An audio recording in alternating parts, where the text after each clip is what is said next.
Welcome back. The LDS Church gave $125,000 total to two organizations that found child abuse and helped victims recover. News specialist Sam Penrod reports the recipients believe the church's institutional support is more important than the financial help.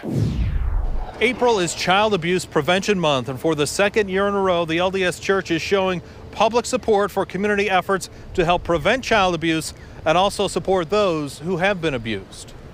Children are so precious and dear to us, to our families, and we want to do everything we can to keep them safe. Sister Bonnie OSCARSON, Young Women General President, welcomed child advocates today, including the Executive Director of the National Children's Alliance headquartered in Washington, D.C., to offer the church's support for their efforts fighting a difficult issue many are uncomfortable talking about. I think it's important to know that child abuse exists in every community, and just to know that they're not alone, that so many families have struggled with this, and there's a genuine desire for the community to reach their arms around a family struggling with this issue and embrace them and provide help.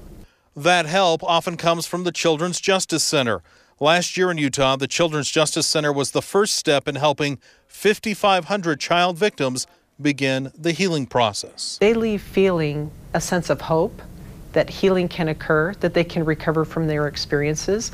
Every day, Suzanne Mitchell sees the relief children and their families feel once they come forward to the Children's Justice Center. When somebody's been a victim of a crime, they fear that people will judge them negatively or blame them. And they just need to know that no one's going to judge them, no one's going to blame them. They're still the same wonderful person they always were. There are 22 Children's Justice Centers throughout Utah.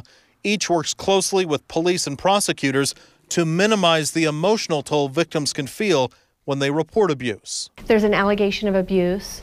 That child is then brought to one of the centers where he or she is interviewed by trained professionals.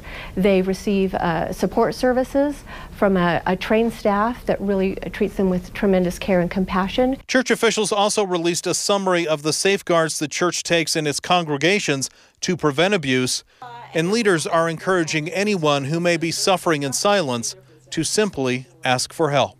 Oh, just know that there are people out there that are wanting to help, and that that help is available, that there are some resources in the community and in the church that are anxious to see that children get the help that they need.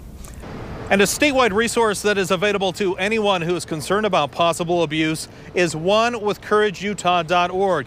It lists warning signs and also includes a hotline people can call for help. Sam Penrod, Primetime 5.